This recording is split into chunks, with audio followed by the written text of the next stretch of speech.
All right, tips, tricks, and troubleshooting.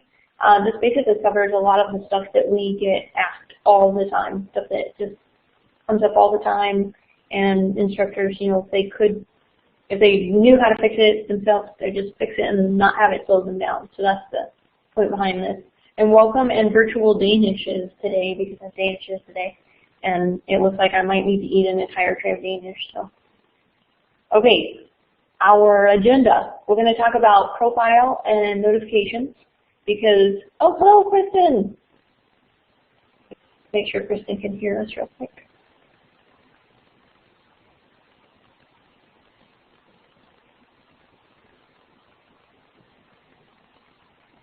Kristen, whenever you finish getting in, just let me know if you can hear us okay.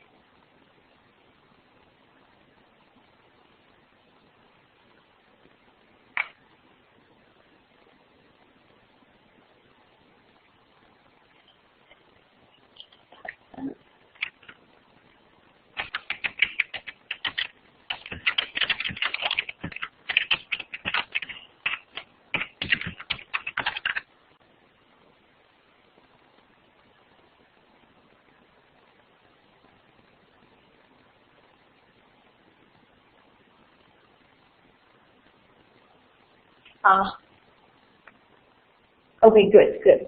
Okay, it was probably just your Java needed updated or whatever. I was just saying that we're going to cover a lot of the little things that instructors get hung up a lot on, and if they could, they just fix it themselves and it wouldn't slow them down at all. So the goal is really just to help you kind of not get slowed down by these sort of little easy fixes that you can do, and then cover some things that people just don't notice a lot of times. So we're going to talk about the profile and notifications, then some big little things, and those are really just miscellaneous bits that don't fall into any category. The content editor in general, media in your courses, tests and test settings, grade center, and the student view tool, which is the best thing ever. So, profile images. We've been encouraging instructors, and I think most online instructors are using a profile image. It helps students know that you're not a robot. They can connect with you and know, that's a real human being on the other side. You don't have to have a goofy picture like me, but you can if you want to. It is better if it's a picture of you or something that's really going to convey to students a sense of who their teacher is. So, are you guys all using profile images?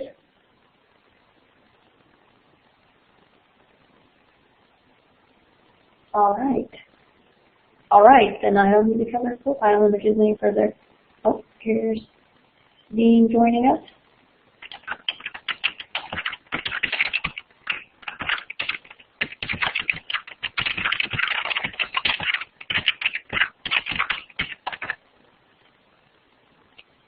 Maybe we should have just waited 10 minutes.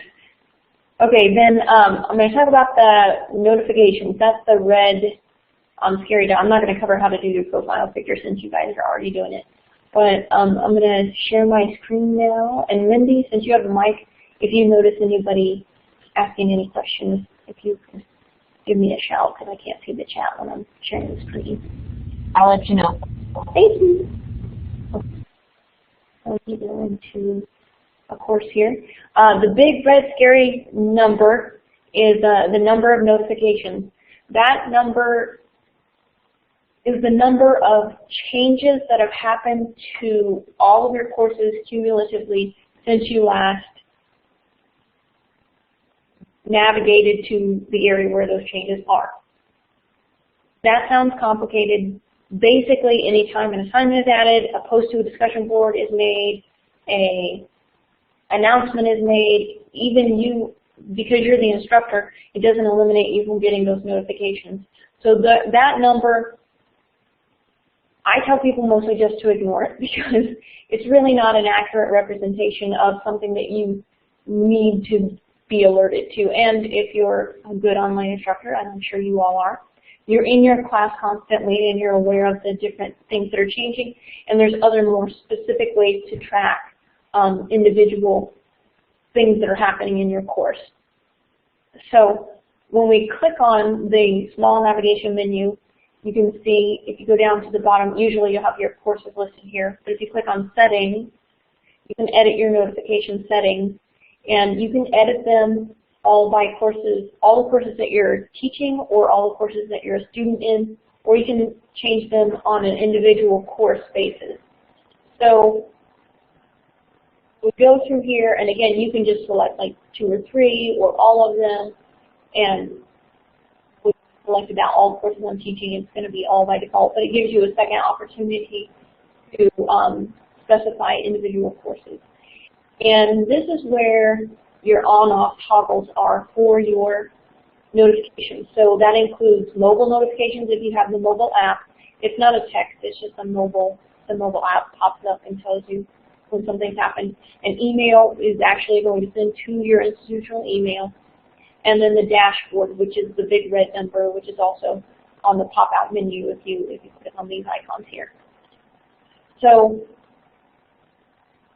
those you can individually check. When an announcement is created, you probably don't need to know about that because you as the instructor would have created that. Now, if you're team teaching, you might want to have that turned on. Then when items are due, probably also know that. So these types of notifications are really helpful for students, but less so for instructors just because instructors are in there more anyway, and a lot of the alerts have to do with things that you've actually caused to happen as the instructor. There are graded alerts which are in there, which again you can find that in a more specific way by going to the needs grading section in Grade Center. So, but that is notification settings, and if you have any questions about those, let me know. Go ahead and stop that sharing for a second. Anybody have any questions about notification settings? Anybody have any comments about notification settings? Has anybody found them particularly helpful if you've used them before?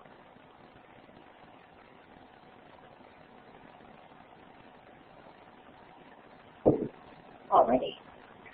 Notifications. Okay, so going on to the big little things. These are just weird things that people don't take a lot of note of. The first one we're going to talk about is hiding the course menu. Hashtag, why is that even an option? Because it's not the dumbest thing ever. It just causes a lot of confusion. But if a student ever calls you and they're in a panic because they don't see they can't navigate in your course, because they've accidentally at some point clicked that.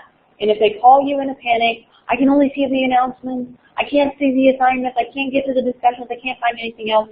It's this little button here, which doesn't appear, you have to hover over it. But if you're navigating and say you're going to whatever link is right there, and you accidentally click just a little bit too soon, it's going to collapse it instead of navigating you there. And then you can't see unless you hover over. Can't see the arrows that's even there to point to sort of clue you into how to get back. So that happens a handful of times each semester, and students who find out about it never forget. But that's just something, if you ever come across that or you notice that your courses are gone or your menu is gone, that's what's up with that. So that's a little tiny thing that has a big, big impact a lot of times. The other thing I want to mention is your course ID. We have a lot of instructors who aren't sure about technically what their course ID is, and that can slow down support. Because if you tell us, you know, my online section of Math 135, well, there's a lot of Math 135, so we need to know specifically the course ID, and it's always good to include the semester, especially when we're in that sort of between semester times. Like right now, someone might be asking about something in their summer course, or they might be asking about something in their fall. So having the full course ID is really helpful. And here's a hint, it has 4 parts. The letter designation of the discipline, that's the NTH or SOC or PHY or ENG, and then the course level, which is going to be the 101 or 225, and then the section number, that's the W01 or 101 or W05 or whatever the case may be, and then the semester indicator, which right now is probably going to be 14 SU or 14 FA, or 14 summer and 14 fall. So just whenever you're needing assistance from the support, especially, it's really important that you put that designation in so that we know what you're talking about. And then course list, which I hadn't included before, but Philip said that this would be helpful for instructors to make your course list shorter, because I know a lot of you have miles and miles and miles of courses in your course list. So if you go to your My Courses, you have just tons and tons and tons of courses. If you click on the little sprocket icon, you can arrange these so that all of your fall courses appear on top, so that they're just organized in a more convenient way. And you can check them also on or off so that they don't display at all. If you don't want to see, like, this courses stay in your list automatically for 3 semesters, and then they're archived so they're taken down. So if there was something you just didn't want to see at all, you could just totally deselect it, and then it wouldn't show up. And so those are settings you do have some control over to sort of make that huge list a little more manageable. Don't forget to click Submit when you change your settings, and then your course list will reflect those changes. Okay. Browser issues continue to be a problem. You want to make sure that you let your students know early on in the semester that they should be using Firefox and not Internet Explorer. We still have students who call us having problems with Internet Explorer and say they had no idea and no one ever told them. So just remind students about that, and especially if the issue that they're having is with display, if things just look like they're off and they're overlapped, or they don't look quite right, or if they're having trouble navigating, like when they click to enter into a discussion, it might pop them back to the announcements page. That's a browser issue. So just continuously beat students over the head with the Firefox. If you have seated courses that you use Blackboard in, you can get a little stuffed animal of a Firefox and throw it at them. Okay, so the content editor. We're going to check out the content editor, because this is something that most instructors encounter all the time, and it's kind of underutilized in a lot of ways. The content editor used to be really, really terrible, and now it's considerably better. So we're just going to create an announcement, but again, the content editor is going to come up anytime you create an item, say in your lessons area, or in a test, on a test question, anywhere you see the big text box. Now, if you see only one row of tools, you're going to want to click this far right double down arrow, and that will pop out the other 2. And the other 2 lines are the ones with the really cool tools, so you're going to want to make sure you do that. The font sizes are more normal. Overall, the content editor is a lot more like Microsoft Word, so it's sort of easier to manage. You can also copy and paste directly into it from Word. No longer do you have the mashup from Word. You can just copy and paste directly in here. Now, there are some areas where copy and paste from a Blackboard area to a Blackboard area doesn't work or picks up background formatting. So you just have to kind of be aware of that, and it's a good idea if you're copying into the text editor to do it from Word. You can copy from somewhere else in Blackboard into the text editor. If you have any issues, copy it into Word, copy it from Word into Blackboard. It's an extra step, but it does help get rid of a lot of that odd formatting that shows up. So the text editor allows the images to be embedded and videos to be embedded in YouTube Video Anywhere, which we're going to go through in a minute here. Is a really great tool. You have access to the HTML editor, which is much more clearly labeled now. So if you're comfortable or familiar with HTML, the set of symbols matches those in Microsoft Word now. And there's a bunch of smiley faces if you want to get really smiley facey. Alignment and tables have improved in the new text editor. The tables especially are a lot more like they are in Microsoft Word. So you can set your number of columns and rows there and the padding and all that. Here, once you've added it in there, you can access those table properties again and make adjustments as you go. And you can also use these quick add buttons to insert a row before or insert a column and so on and so forth. You can even merge cells like you can in Microsoft Word. So that's really helpful. A lot of instructors use tables for their checklists at the bottom of their lessons. The math editor is still available. It's a really great tool, but it does rely on Java, so you do have to make sure your Java is updated. And mine is not going to load because Java on this machine is not updated, so I can't show you the editor. And there have been issues in the past with different versions of Java not working with the equation editor, so that's something we're hoping will still improve, but everything else is pretty basic when it comes to formatting text. Like I said, it's really, really similar to Microsoft Word. So if you're familiar with Word, which most of us are, you shouldn't have any real trouble with it.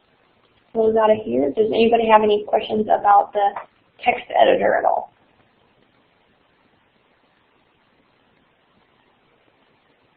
All right. Okay. YouTube has an integration with Blackboard. That is the easiest way to add videos to your courses for several different reasons. First of all, using YouTube allows the videos to stream more quickly so that students on slower connections, they're not waiting for our servers to deliver that content. It's coming straight from YouTube. It's helpful with browser issues. If students are using a browser other than Firefox, a lot of times the first thing affected is multimedia. YouTube will work because YouTube, that's their whole enterprise, is to make videos available to people on the internet. So they have themselves added what is necessary so that their products will work with all browsers. So it's a much more stable platform for us to add multimedia. You can do PowerPoints and save them as Windows Media files and then upload them to YouTube and embed them in your course in that content editor. We'll look at that in just a second. A couple of other reasons that you should be looking at YouTube for video content is the accessibility, because it can automatically caption your video, and then all you have to do is go in and edit, and you can change any mistakes. But the auto captions, in my experience, have been very, very accurate. So, and I tend to mumble and speak really quickly. So, if it can get me, it can get most people. When you're adding a YouTube video to your course, you have a couple of different options. I'm going to go ahead and share so we can see the different options we have for adding video. Again, it's anywhere you have the text editor, that content editor, you can use the video anywhere. You have sort of three-ish ways to add videos to your course. You can add a public YouTube video that if you went out to YouTube and you were looking around and you found a great video, you could add that using the mashups, and that's the YouTube mashup. Go in and you would search for the video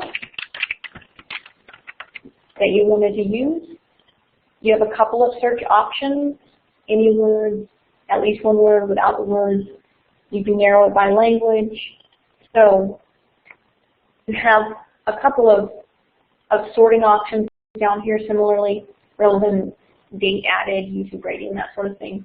But the best way to do it, because this search box is, as you can see, it's returning thousands upon thousands of items. So it's better to actually go to YouTube, find the video, make note of the exact name, and then put the exact name into your search function. I happen to know this one, so it comes up all the time for me. You can preview a video right here if there are a lot of different versions that are kind of similar and you're not sure if it's the exact one. You can preview it here and see that it's the video that you're looking for. And then when you're certain, then you can click select. And you have a couple of options. You can rename the video. I don't advise that just because if students wanted to find it for themselves later outside of class, having the actual name of the video is kind of helpful.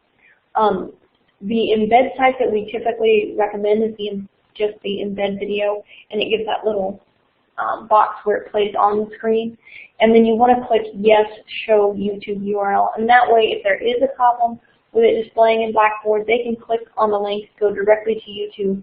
And as I said before, YouTube has made sure that videos will work. So then you would just click submit. I'll go ahead and submit that one so we can see what it looks like. Okay. And this is what it would look like, and it plays right here on the screen. I'm going to go ahead and delete that one. Delete a little while, of course. And I'm going to create another announcement, and we're going to look at the video anywhere. This is also a YouTube mashup, but this is for your own videos on your YouTube account. So when you click on that, it'll prompt you to sign into YouTube, and it would bring up a box for you to enter your YouTube login, which is your Google login. If you have a Google, you have a YouTube. And since I'm using Chrome and I'm logged into Chrome, it already knows me, so I just have to click grant access. So you may see grant access, or it may have your login. And again, that's going to be your Google login, the same as your YouTube login. So I have two different options here, to record a video or to browse videos that exist in my account already. So if I wanted to do a quick welcome video, I could click record from webcam, and I could record a video. Let me stop the go here because I can only use the webcam for one thing at a time. So I'm going to click record with webcam, click start recording. You may see this prompt. This is the Adobe Flash Player prompt. So you have to click allow. You can click remember if you'd like. It's going to give you another warning that's saying, you know, it's going to go into YouTube. Do you want to do this? So I'm going to click allow and remember and close that. And we're recording the video as soon as we click start recording. So we say hello, welcome to class, you know, here are the things that are coming up, pay attention to this in your syllabus, so on and so forth. Or if you have something that you could demonstrate to your class and you just want to quickly cover something, especially if it's a math course, you could do a math problem and work it out so students could see that if they were having specific trouble. You can stop recording and you can start over or upload. See? Upload it, and this is the typical size of those, like the embedded that we saw before, that little box. So you can change that to make it bigger or smaller, but that's just the sort of typical size. You can also have it that just does a little tiny thumbnail that they click on and then it opens in a new window. Either option is fine. This is just what we see most of the time. So that's recording a video, and again, it's going to look just like the last one, except for the picture behind will look different. This one hasn't finished processing. It can take up to 24 hours for a video to process in YouTube. Typically, it's up within 5 or 10 minutes. So just keep an eye on it. If you don't see it relatively quickly, you might want to choose a different route. So I'm going to delete that, and we're going to look at the last way to embed a YouTube video into your course. It's that video anywhere feature. So and I've already signed in, so I don't have to click that allow again.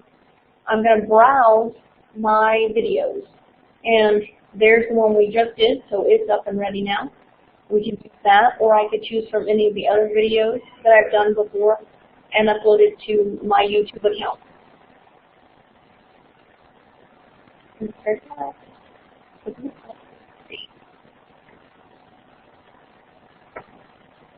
And there's the video. So in all three cases, it was that same little box of the video. And those are the three different ways you can add video to your account. I'm going to move that to here real quick. Okay, one of the things that we get asked a lot when it comes to the videos, hang on just a second, my sharing box is getting changed. When we get asked about the YouTube videos is instructors don't want it to be, they don't want students to have access to all their personal YouTube videos. Students won't have access to your entire video library. It doesn't change. It just allows that one video to show up in class. Now, if your videos on your personal YouTube channel are set to public, students can stumble across those anyway. You have the option of setting your YouTube videos to 3 different privacy levels. One is private, so that only YouTube users who are logged into their YouTube account that you specify can access it. Now, that's really specific, and it's going to be hard to do with a class full of students who might not want to even have a YouTube account. Then there's the unlisted, which allows only people with the link or the Blackboard YouTube Video Anywhere that we just used. It operates for unlisted and public videos, and then of course public is open to the whole wide world. So if you don't want the whole world of YouTube to see your video, but you want to use it in your class, that unlisted setting makes that possible. And then you could always, of course, create a YouTube account specifically for the videos that you plan to use in any of your courses. So does anyone have any questions or concerns about YouTube for videos in your course?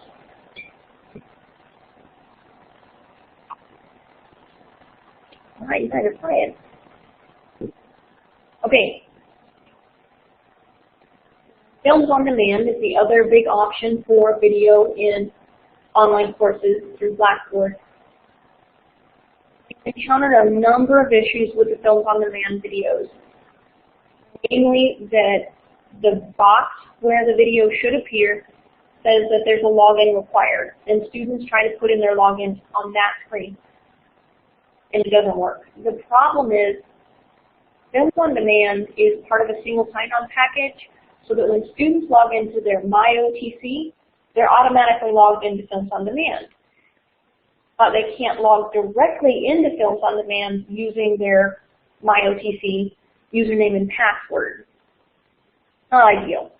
And so when students see that, what they need to do is open a new tab in their browser and go to OTC and click on the MyOTC and log back in, because the MyOTC login expires after about 30 minutes of inactivity.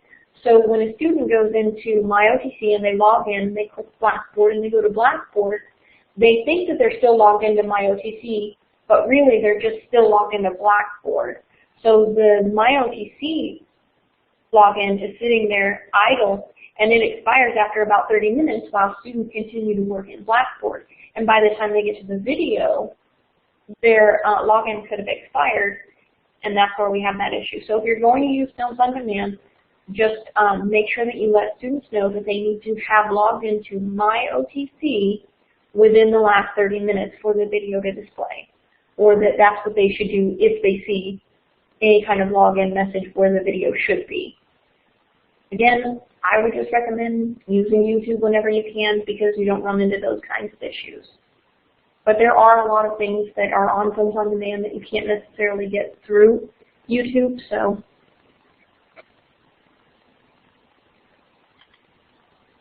Okay, tests.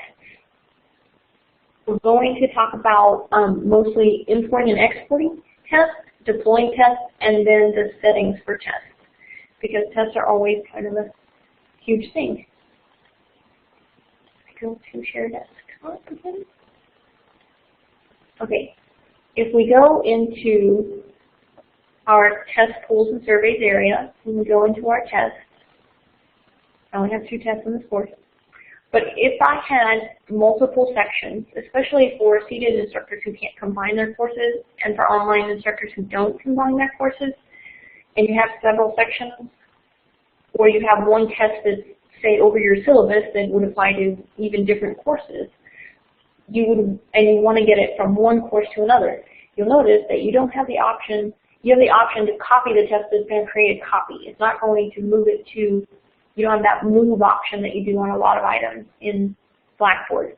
What you can do is export the test. And that will export it in a zip file,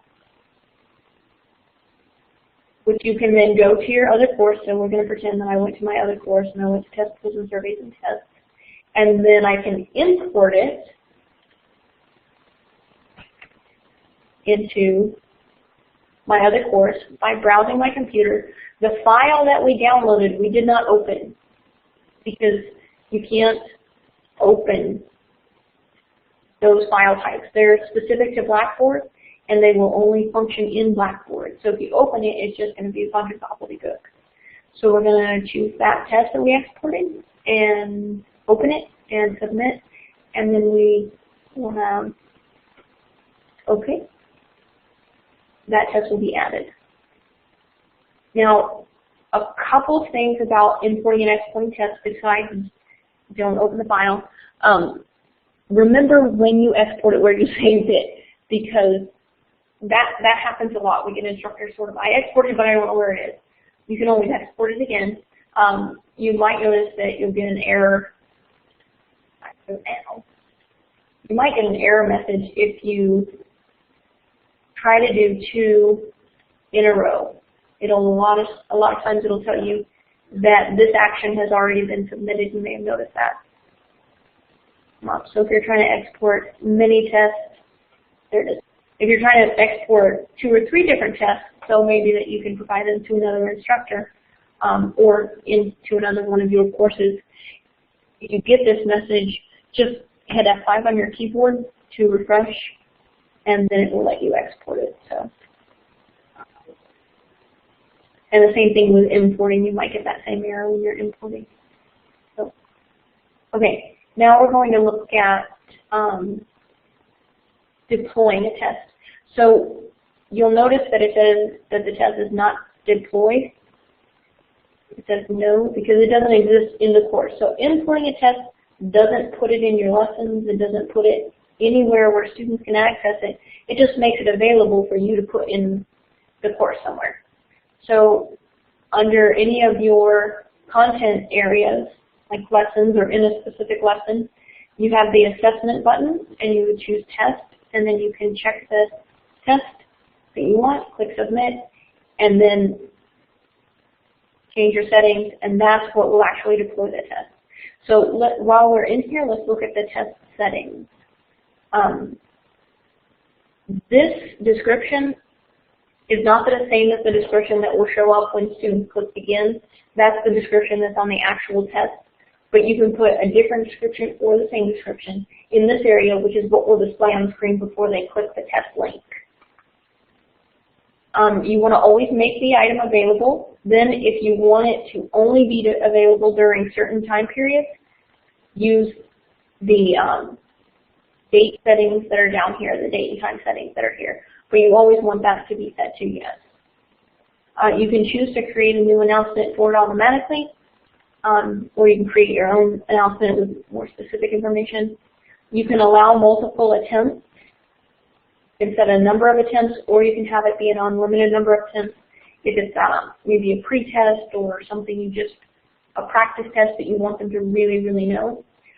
When you're choosing all of these options, you want to just really understand what the options do, how they're going to affect your students, and the kind of experience that you want your students to be having, and what your goals are for the outcomes of this specific assessment. Forced completion is an option that a lot of instructors use. What this does is once a student clicks begin, If they navigate away from the test, or if they lose connection because of an internet failure or whatever happens, they're not going to be able to get back in. So if they lose connection to the test after the first connection, or the first question, their computer crashes, they're not going to be able to get back into the test at all. So a lot of instructors will use that so students can get into the test, look at the questions, and then leave the test and come back, find the answers and come back. And you can certainly have that option used for that. But if the test is a proctored test, please don't check that option, because we have a lot of students lose connection. The servers are really, really busy during proctoring times, so they're more likely to drop the connection to the test, and then we have to reset the whole thing, and they can't just get back in and pick up where they left off. So if it's proctored, please don't select that option. Otherwise, that's a decision that you would make as an instructor. The timer, you don't have to set a timer on tests, but you can. A couple of things will happen with timers. The student will get a warning letting them know that their time is about to expire. When they see that warning, a lot of students are inclined to click OK. But if they read the box carefully, it says your time is about to expire, click OK to submit your test, click Cancel to continue. Most students won't read that box. They'll just think, oh, it's just letting me know the time is almost up, and they click OK, and the test will submit. They are most of the time not finished and call us in a panic. So, and we can't fix that for them. All we can do is contact you and get guidance from you on how you want to handle allowing or not allowing them to finish their test. So if that happens, you may get contacted by students. The timer by itself will not automatically submit unless they click the box on the warning. It will not automatically submit their test when the timer's up. When the timer is up, it will just indicate if they go past that time in Grade Center, their test details will be in red, and it will say that it will tell you how much time they used. So you will be able to see if they went over the timer, and you can determine what steps need to be taken as a result of that. Now, the auto submit feature, if it is turned on, it will automatically submit the test for students. Between 5 to 7 minutes after the timer is up, that it will automatically submit the test. So again, you have to make that decision as an instructor on sort of what experience you want your students to have, and just thoughtfully consider each of these options, and consider the reasons why, and if that's the best option to meet those needs. We talked about the display dates here, which should really be way up there. Password. You don't need to set a password unless it's a proctored test, but you do need to check the box and enter the password. Seems kind of redundant, but we've seen plenty of passwords without the checkbox, or a checkbox and no password, which is even weirder. Due dates will be displayed with the test item in the lessons area, or wherever you place them in the course. It will be displayed the due date right under it, just like the due dates on assignments. So that can help, be a visual reminder for students. Just make sure that it matches the due date in your course syllabus or course schedule or anywhere else you have it listed, just for consistency there. Never change this option ever, because if you do, the test will not count at all, and you will not be able to see what answers the students gave. This option shouldn't even really be there. Feedback. Feedback is one of the biggest, most misunderstood areas of test settings. You can allow students, when they complete it, they'll see their score. You don't want to ever uncheck that one, because they would have no idea if they had learned anything or not. If you bother to type in, this is the feedback on the overall test and the feedback on the individual questions. So if you bother to type in feedback for each question, maybe one core concept you wanted them to get, so when it was incorrect, just say go back and read chapter 4, or whatever the case may be. If you bothered to put it in there, you definitely want to make sure that that's checked. Then a lot of misunderstanding with instructors comes from the submitted answers and the correct answers. You don't have to allow students to see what the answer should have been, but if you click submitted answers, that at least tells students what choices they made and if they were right or wrong. So that way they can say, oh, I got that one wrong, I need to go back and study it. So it can be beneficial for them to see the answers that they gave and whether they were right or wrong. I mean, if your entire assessment is true-false, then they can guess what the correct answer was, but that probably wouldn't be a very good assessment anyway. So correct answers is an option. A lot of instructors don't like to use that, but submitted answers can be helpful. Again, just very carefully and thoughtfully consider these options and determine what's going to be the best for your course and what's going to be the best for your students. As presentation, you have the all-at-once, the one at a time with prohibit, backtracking, and randomize. One at a time is just what it means. All the questions will appear in one big list, and students will be able to scroll up and down in answers and change answers until they click submit. One at a time presents one question at a time. They have to click next to go to the next one. It does create, the one at a time mode does create more lag on the system, so it's just asking Blackboard to do more processing. On students with slower connections, that can increase their risk of being knocked out of the test. But again, it's a decision that you need to thoughtfully consider as instructors to kind of determine what's best for this material, getting to the students and what's best for the students. Prohibit backtracking. Just one at a time, students can go forward or back through the questions, granted one at a time and very slowly. But prohibit backtracking means that they can't go to a previous answer. A lot of instructors want to choose this option so that students can have answered one question, then later down the road get to a question which gives away the answer to a previous question, and then have students back up and change their answer. The issues we've come across with that, students, there will always be at least one student who will try to go back, even though it says don't go back, and that you're not allowed to go back. They will try it anyway. They will get to like a page not found error, and they will panic and they will call us. Sometimes we can have them hit back on their browser, and that will put them back to the last question they answered, and they can continue forward. But it doesn't always work. If that happens, we have to contact you, get direction from you on how you want that handled. The students lost time and access to the test, and it's kind of a problem. So if you're going to use that option, prepare for that to happen, because even if you reiterate to students, you can't click back if you do little mess up your test. There's still going to be one that does it. Randomizing the questions means that for if you have 20 questions, they will appear shuffled for each time the test is accessed. So if a student, even if a student has 2 attempts on the test, if you set it to allow 2 attempts, the first set of questions will be in a different order than the second set of questions. And for each student, so each attempt.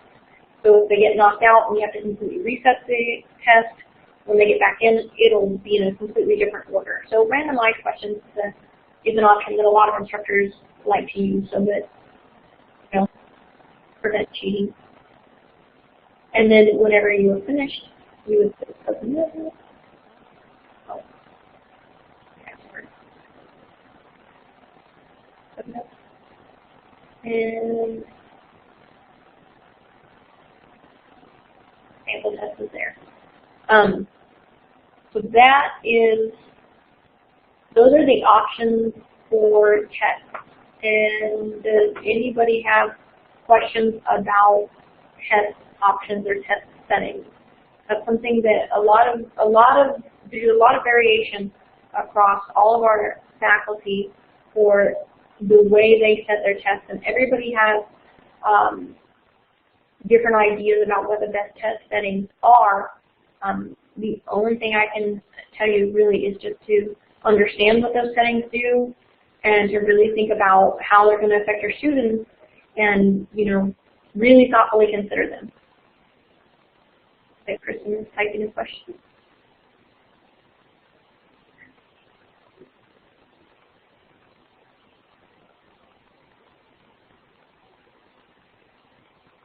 how do you start a test, like how you start building a test? Yeah, okay. Well, we can look at that. I'm going to wait for just a second for Dean to finish typing up his question, and then we'll look at creating a test.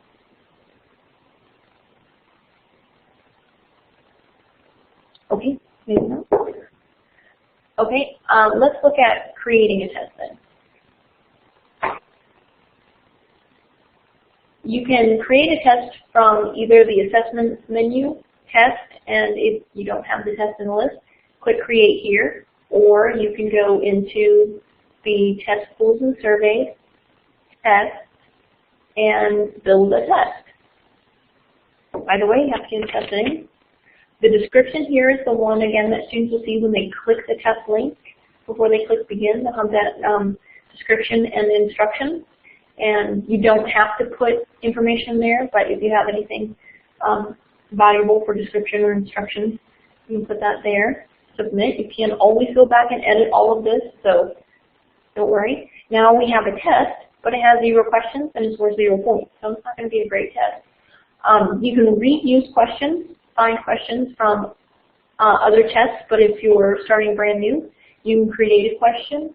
There's several different question types, and they're all fairly self-explanatory. Mostly we see essay questions. File response we see a lot in CIS. Fill in the blank, matching, multiple choice, true, false, short answer. Another cool question is the hotspot, which allows you to upload an image and choose an area where you should click. Really helpful in like the allied health programs and the dental program. They can click right on the exact spot that is the whatever, something weird dental word. So if we're just doing a typical multiple choice question, you don't have to give the question a title, but you do have to have question text. We could do why is sky blue, or we could do this home row and typing. Answer numbering, you could have no numbers, so it would just be A, apple, B, banana. You know, it would just have A, B, or C, 1, 2, or 3, or none. Really kind of arbitrary. You can choose whatever you want. You can allow partial credit. That would be kind of useful if you had like, you know, what fruits are yellow, and you had A, apple, B, banana, C, pineapple, D, pineapple and banana. And so if they just chose pineapple, you give them half credit or whatever. So you can allow partial credit or not. Show the answers in random order. Just means that instead of them being in the order that you're showing them, they would mix them up. The reason this is helpful is if your default correct answer you select with the radio buttons, and by default it's set to the first answer.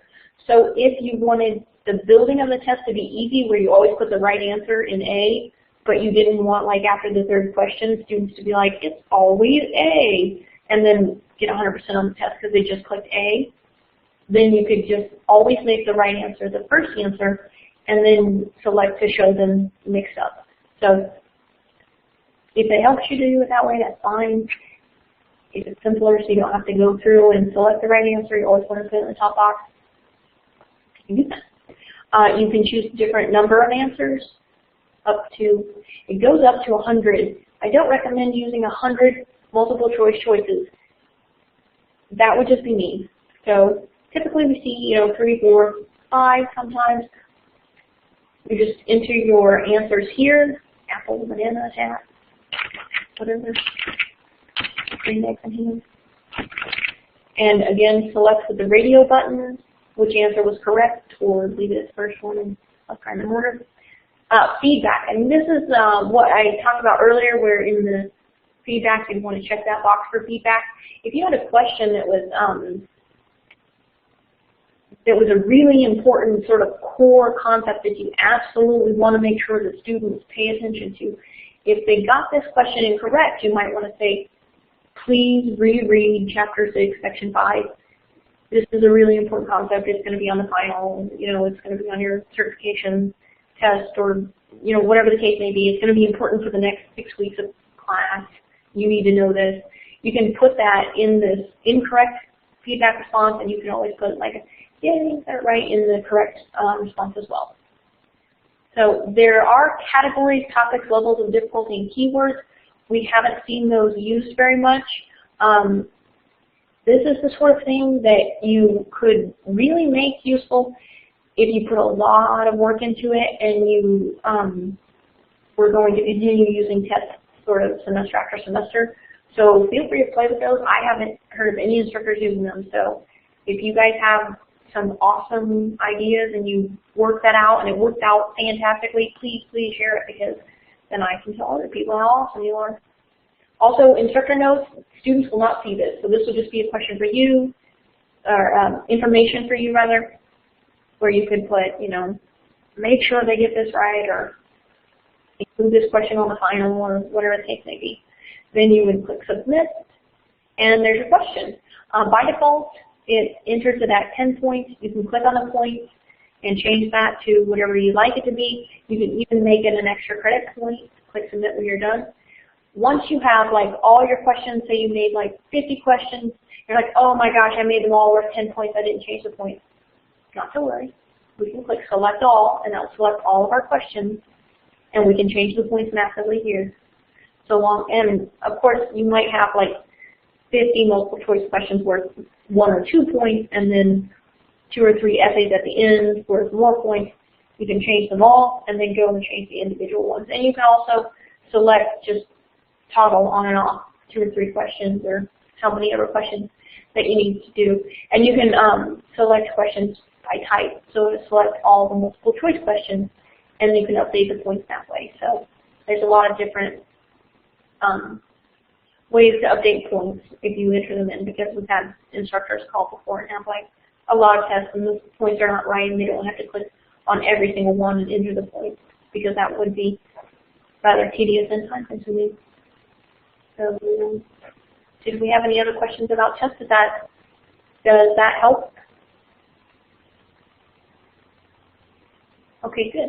And if you have any other questions anytime, just let us know, or jump in here and give me a shout. Okay. So that's test.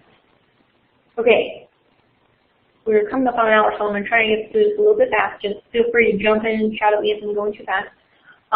Grade Center, we did a lot of questions about Grade Center. We're going to talk about grade columns versus grade items, printing grades, hiding columns, display options, and weighted grades. All right. Get started here. This is kind of a big deal. Okay.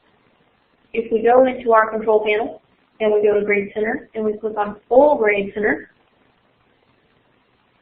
we can see that we have, you know, our totals and our different items. Grade columns. When you create a test, like we looked at earlier, and you deploy it in a lessons area, or if you're in a lessons area and you click from the assessment menu assignment, you create an assignment, which is where students can click and upload or type out their answers. That automatically creates a column in Grade Center. So you don't have to create a column for every assignment. If the assignment is submittable through Blackboard, it'll already be there. So created columns are mostly for seated courses where your students are turning something in. But for all of the functions in online courses, you would have actual items in Blackboard in your lessons area that would create columns, so you don't have to worry about that. The other big thing is instructors a lot of times want to hide a column from their students for whatever reason. Again, I would say thoughtfully consider if that column is an item that you're not going to use, then you could just go to the lesson where it is. If you're not using it, delete it, and then the column will be deleted. Or if it's a manually created column, you can delete it. You can't accidentally delete something that lives in your course. See, this doesn't give me any delete options because it's connected to something that's actually in my course. But if you had something that you didn't want it to be displayed to students, you would use If you choose hide column, that's going to hide it from you in this area. It's going to hide that column. But if you show hide to users, that means students can't see it. So when a student goes to their grades area, they don't see this item. But if it's just hidden, then you don't see it, but they do. So if you have students who call you and they're worried because they're seeing these items and you're like, no, I'm not doing that, I hid that. That's what's happened.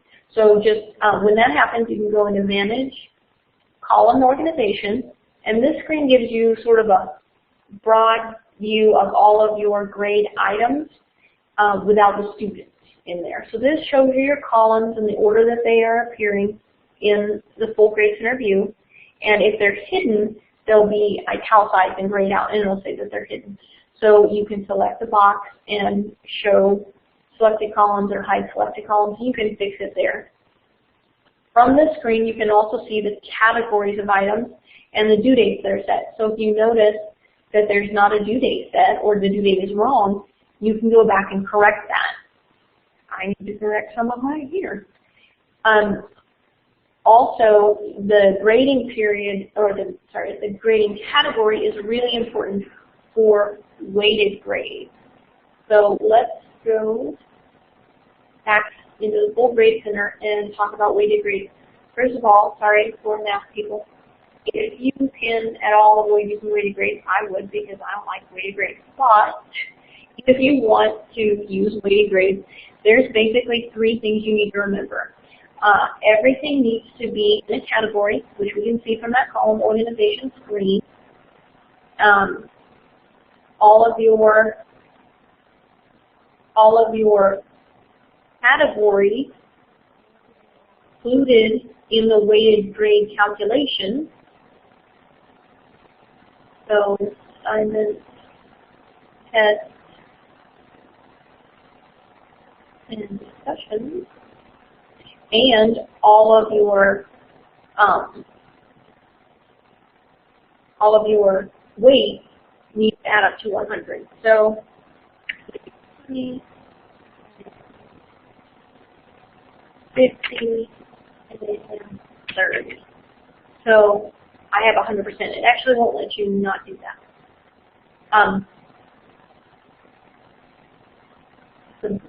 Okay, so now my weighted, but my weighted total includes those categories at that percent. So if on my if I don't think something's calculating properly, I can come in here. I can look at my weighted grade column and say, okay, I've got all three of those categories, and they're all weighted properly. That's what it says in my syllabus. Everything's good there. But then I come in here. Why is it not calculating properly? Oh, well, because I have one assignment that's not in the right category. This should have been a discussion, or this should have been a test, or so on and so forth, which have a lot more grade items than this course.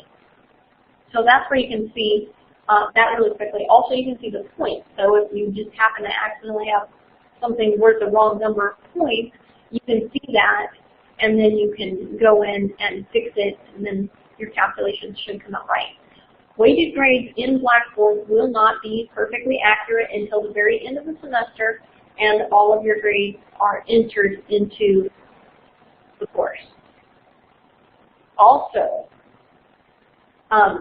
you must enter zeros for skipped assignments. So when a student has turned in an assignment, as you can see here, the student has done the practice test, that's their score. They haven't done these items in the course. So if the due date has passed, or even if you accept late work, you can always go in and change the grade. But at the end of the semester or at midterm, when you're putting in the grade, you need to make sure that anything that was missed that was already supposed to be turned in is marked with a 0. You have to manually enter the 0. Otherwise, it's like this assignment doesn't exist for that student. And so it's not counting against them for grade. Hi. So you want to make sure that you enter the zeros after the due date is passed so that the grades will calculate properly. So grades are always a huge sort of concern that people have. Let me see if we've covered everything here. Display options. Display options, you can get some pretty creative stuff Okay, before we go and talk about display options, does anybody have any other questions about Grade Center? Because I know Grade Center is kind of a huge deal, and we will have specific Grade Center sessions throughout the semester. So, any questions about Grade Center before we wrap up Grade Center? All right, let's take a look at printing and display options. Okay, so to print your grades, which you have to do at the end of the semester, a lot of times turn in your department, all your grades, work offline downloads. And you can leave all of these options to default, submit, download, save it. Again, remember where you're saving it. And then when you open it back up, you're going to get this prompt that says there's a lot of data, it's pulling from another database, are you sure you want to do it? That's your Grade Center. Excel. And you can link this up and make it pretty and format it however you like. When you save it, you want to make sure that you save as it's a Unicode text, so it won't be functional if you don't change it to an Excel file. Save it, remember where you're saving it, save it, and then you have it for future reference. And you can do calculations in here to check Blackboard if you think that something has gone wrong with your Blackboard calculation. So that's printing great. Display options. You can create color schemes in Blackboard so that if a grade at a certain score or a certain range, more than or less than or between, so you can say like less than 65%. I want it to show up as red because I want that to stand out, and I want to know when anybody is having that kind of trouble on any item. And you can say I want to know who's doing really well in my course, because I might ask them if they would be willing to help another student with a project. And so, well, there's green because we only have one student working in this course right now and they're doing great. So that would color code your course with those colors according to their scores. That's something that some instructors are using. They're finding it really helpful. So that's something you might want to consider using if you want sort of at a glance, kind of right in your eyeballs way of seeing scores. You'll also notice these different shortcut displays. You can look at things that are just in the assignments category, just in the test category, and everybody's favorite, then these grading screens. This is work that's been submitted. So when work is submitted, it goes straight to this screen and you can go directly to it. So you don't have to scroll through Grade Center, which can sometimes be huge, enormous in size. Okay. So, sorry, into there. Do we have any other questions about Grade Center? Oh, Mindy has something.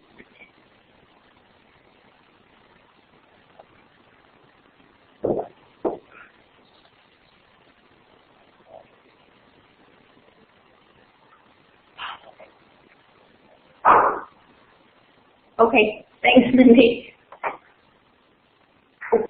These are the three important things to remember about weighted grades. You have to create all the categories that you plan to use. And hence, Blackboard already has some defaults. That's like the test, assignments, so on, so discussions. You need to include all categories in the calculation. You get to that through the weighted column, edit column information. That's where we added and determine the percentages. You want to make sure those match up to your syllabus, and that all of your items are actually in a category. Okay, so we only have one more thing to cover, and that is the Student View tool, which I encourage everyone to use. I'll show it to you real quick. It's super duper simple. When you are in your course, if you want to see what students see, do not click this Edit Mode Off button. Don't ever touch that. It's not important. It doesn't help anybody. What you need to do is go to Course Tools and Student View. When you click Student View, you'll notice, see, that's me, now that's not me. I'm logged in as a student. The only difference between what a student in my course sees and what I see in Student View is that, well, their name would be up there instead of demo user, unless you have a student named demo user, which is really weird. And this teacher button, which takes me back to who I really am. This is how you can see exactly what students see. So if they say they're not seeing something or they're seeing something that you think they shouldn't, you can use this tool and see for yourself exactly what students see. You can submit work as though you were a student. You can go through a test as though you were a student, and then go back to teacher view, grade it, go back to student view, look at the grades area and see what feedback students have. Because as an instructor, you don't get to see what students see with their grades. But if you're in student view, this is how students see the grade center. It looks very different than the way you see the grade center.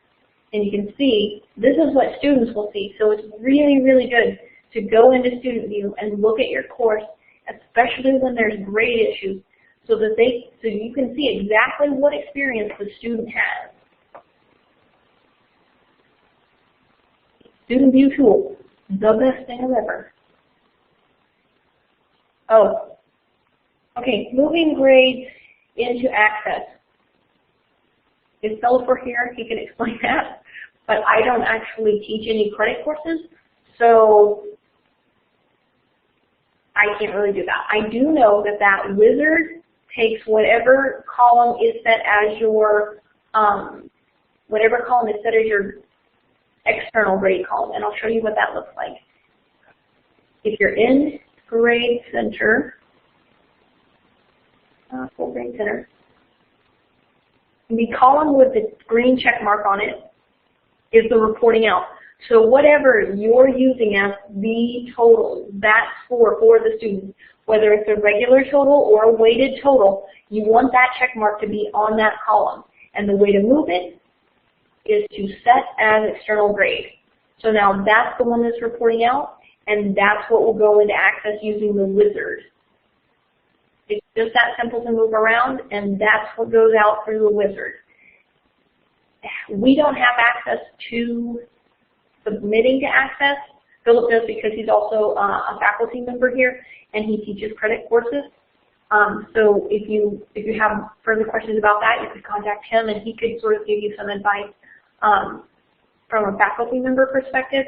As far as the technical side of it, Help Desk handles Access. So we can't even go to the back side of Access at all and fix it or figure out what's wrong with it. So unfortunately, I can't help you with anything that's in Access. I'm sorry. Okay, and we did it.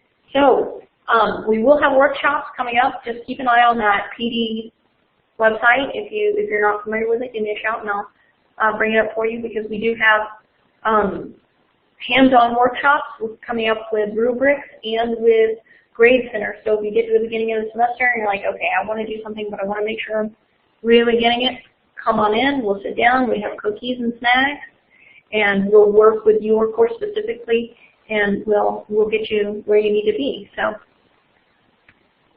and remember to be awesome. And in your being awesome, please tell me when you do something awesome, so that I can tell other people how awesome you are, and then they can be awesome too.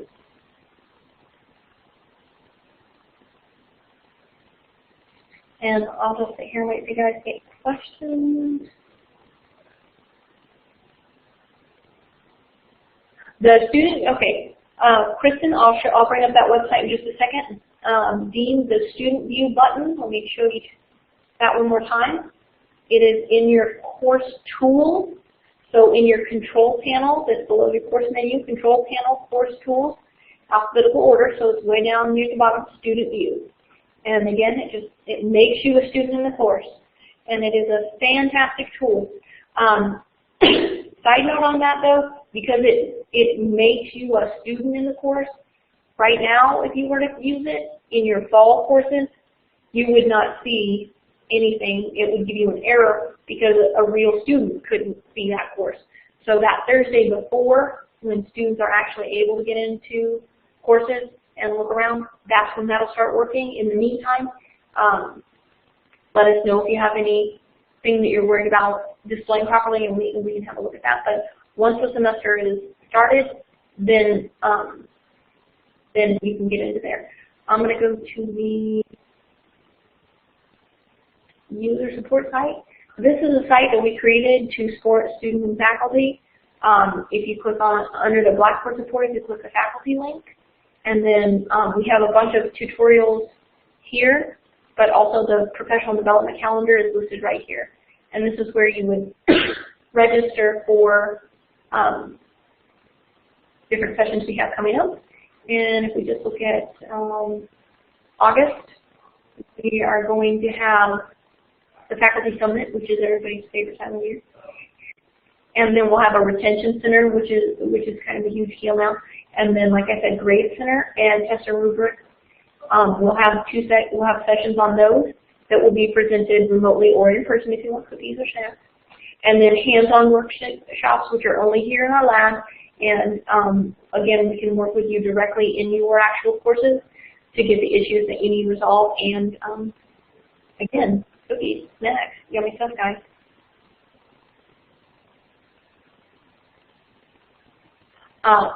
Let me give you the link to that site. I'm going to put it here in the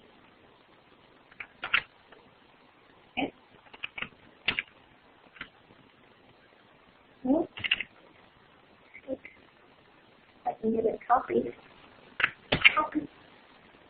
And there should be a link in there we go, on the OTC website under online faculty development. It's kind of hard to navigate the OTC online website, but under the PD that comes out every month, there's a link to it.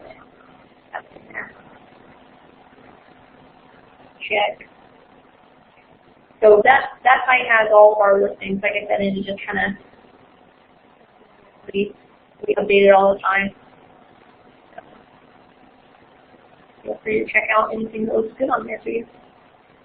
And that is all I had. I have time to stick around if you guys have any questions. I know we kind of sped up there at the end, but I just wanted to make sure that, you know, I didn't hold you guys too much longer, too much over. Usually I finish quicker than I need to, but just rambling along. So.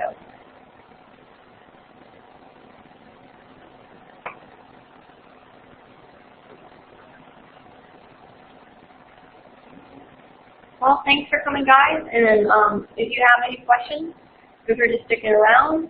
If you want to stop by anytime, like I said, you let me know ahead of time. Nah, spooky.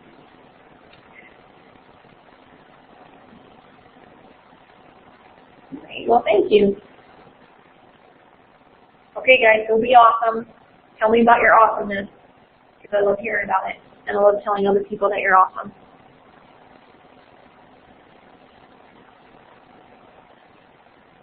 Bye.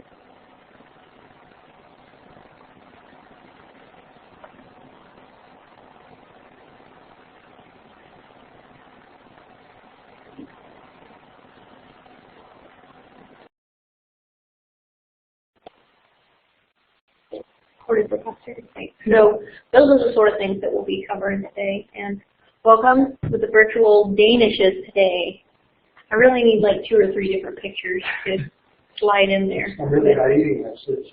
It's a virtual Danish. It's really good virtual food. Okay, so here are some of the things we're going to cover. Profile and notifications. The little big things are just oddball things that don't fit into any category. They're just, when they do come up, they cause a big problem, even though they're tiny little things.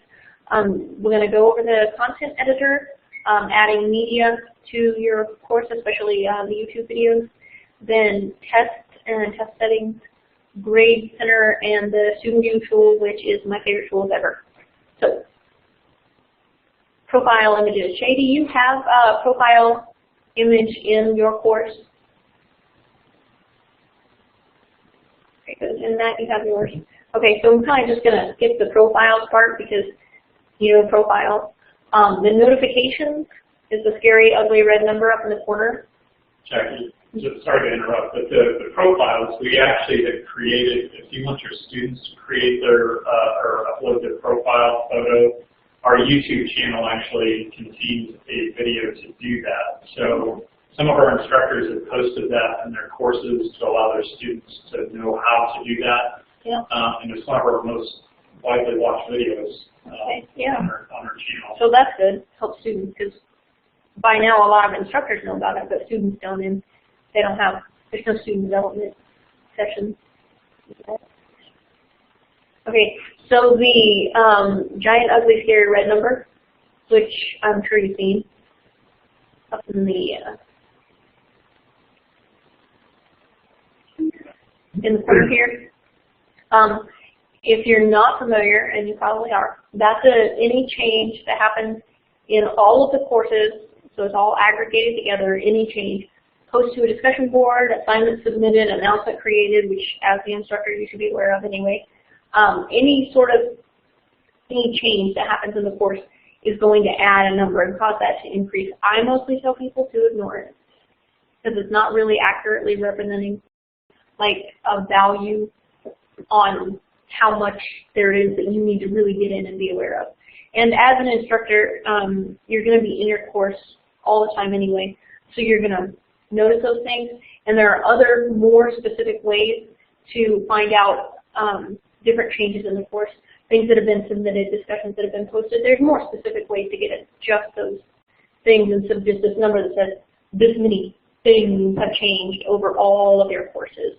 So, but under settings in your mini menu, notification, edit notification settings, you can change all of the courses that you're teaching, all the courses that you're a student in, or individual courses. Typically, you're going to want to choose the courses that you're teaching. You have a second opportunity to select specific courses here. These are the checkboxes to turn them on and off. You have 3 types of notifications: email, pretty self-explanatory. Mobile is not a text. It's the if you have the mobile app, it'll have a mobile app, like a little laptop symbol that just stacks across the top of the screen. It's really annoying. Well, it is for me. So if you're on the go and you want to be notified of something on your cell phone, that would be a good option to select. Then the dashboard, that's that red number. And if you go into any of these, it also has the number there. So you can toggle these on and off, and you can toggle all of them off. Announcements available, assignment available, assignment due. Those are things that would be helpful to students. They're less helpful to instructors just because you probably already know that, being the creator of that content. When an assignment is submitted, or particular assignments need grading, that's kind of helpful for instructors, but again, there's more specific ways to access that information in your course. So if I turn them off, and then I turn them back on, do they all come, the unread notifications, does it clear them out, or does it bring them all back? I am not certain about that because I have unchecked all of them 100 times over, and I still get mobile notifications every time I enroll, because as in support we have to enroll in other people's courses as the instructor, and somehow it overrides the notification settings, so I just have learned to ignore them. But for an instructor who doesn't have a system admin role, I'm not really sure. So it'd be something that I would like to know if other people are being harassed by these notifications. So those are notification settings. Shay, have you had any experience with notification settings that have been helpful or annoying or? I personally ignore them. I don't use them a whole lot, There's especially in Blackboard since they're referring to so many different possible things. Yeah. I don't use them. There's so many other ways to get targeted information. Yeah, the needs grading. That's the best one because it's specific. It's not just a random. The only one I use is on the Blackboard app. Mm-hmm. You know, those are courses that tell me to buy that course.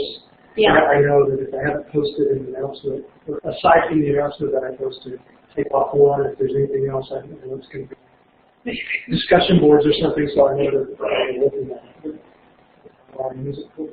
Yeah. Yeah, the question and answer form I do have going to an email as well, because that's a really helpful setting. And again, the notifications, I think it was a good idea, theory, just some down practice. Okay, so. I just subscribe to my QA forms. Yeah.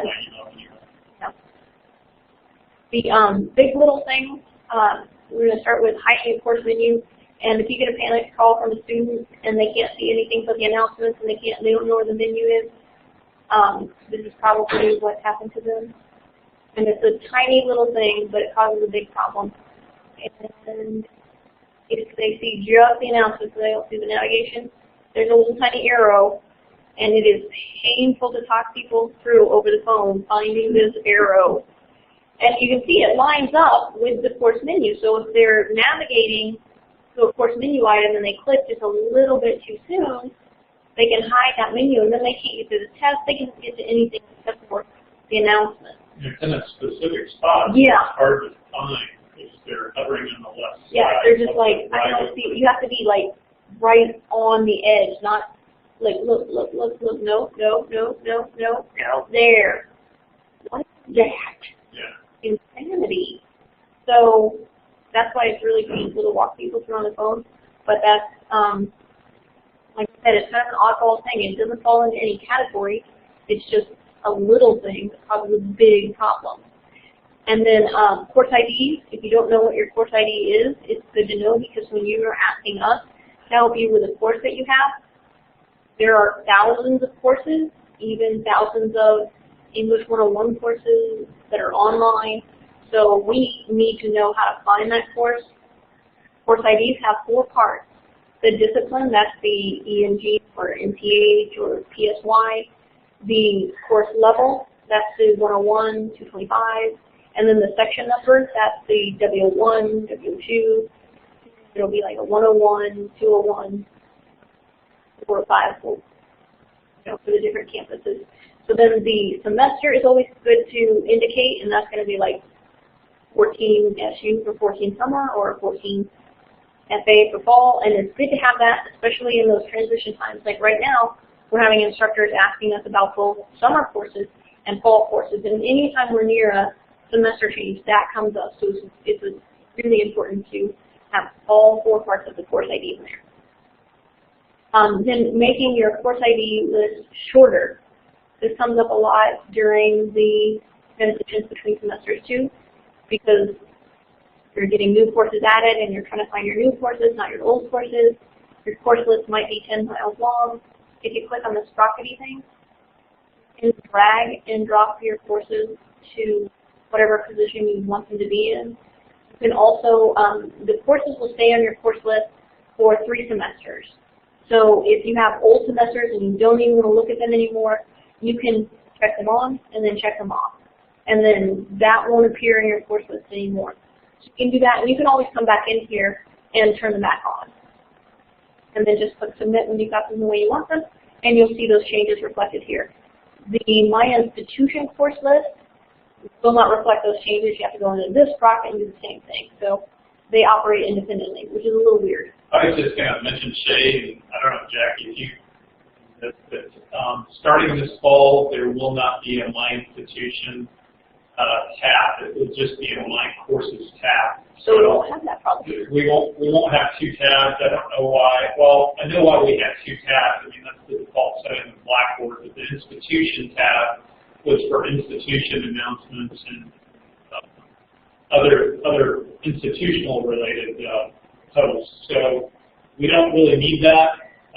So we're kind of taking some of that redundancy out of Blackboard. Yeah, it'll look better, it'll be cleaner, it'll make more sense. Like weird stuff going on. And only one property thing to click. Browser issues continue to be a problem, even with online students. We still have students halfway, 3/4 away during their finals. Call up and describe an issue to us, and we say, what browser are you using? I'm using Internet Explorer. I've always been using that. Nobody ever told me I couldn't use that. Internet Explorer does not function well with Blackboard. It's just not friendly. Firefox is the most supported browser in Blackboard, and we always want to make sure students are using Firefox. So just continue to hammer away at students on the head with the Firefox. Chrome works well too. Chrome does work well. I use Chrome myself, but if I encounter an issue that I can't explain any other way, I can double check in Firefox. So. Important thing is just keep two browsers loaded, at least two, Firefox and Chrome particularly. But, yeah. And if you haven't updated Firefox, a new version 31, you can go to, I don't know, yeah, we did update this. This computer? I think it is. The Java is not updated on it. But, yeah, so just so long as not Internet Explorer. Yeah, the copy and paste issue. And copy and paste, it's not just a Blackboard thing, and it's not just a browser thing. It's a Blackboard browser settings thing. So there's just a lot of different variables at play there. So speaking of copy and paste, we're going to check out the content editor. Go back to the course here. So the content editor is the big box, text box anywhere in your course. If you only see one row of tools, go over to the far right, double down arrows. That'll open up the other two rows of tools, which are arguably the better rows of tools. This is where you would find the mashups for YouTube videos, and we'll go into more depth on YouTube videos in a minute. But a lot of the changes to the content editor make it a lot more like Microsoft Word, and we've had it for a couple semesters now, so you're probably pretty familiar with it. Tables are vastly improved. The functionality there is very, very similar to Microsoft Word. I like the quick superscript and subscript. That's up for math people. The math editor we've still had some problems with the later version of Java, so just checking on that one. Have you, Matt, I haven't checked it recently? There's it's not working on this. this. With Java that Okay. Yeah, so it's Java based, and so it's going to get janky from time to time. Pretty much the bottom line there. Symbols, that's what you find in Microsoft Word, and smiley faces. No, I'm not familiar with these. Shay, are you familiar with these tools? We could definitely probably spend time on things that you aren't familiar with or less familiar with than things you are.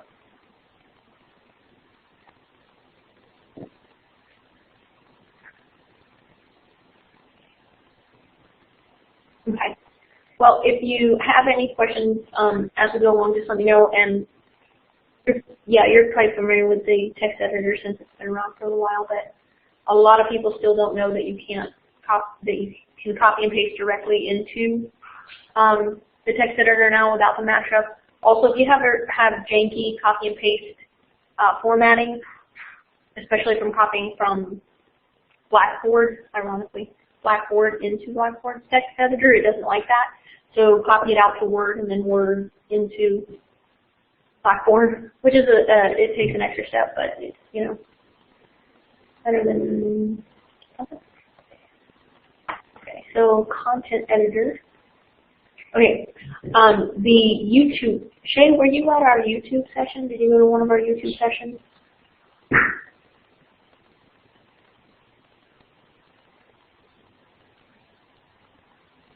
Wait, was that yes from just now? I think so. Okay. I didn't see if it popped up or not. Okay, well, I don't. Okay, good. So I don't want to it's basically just a super condensed version of that. Did you have any question about YouTube, or have you used it at all? Have you found it helpful?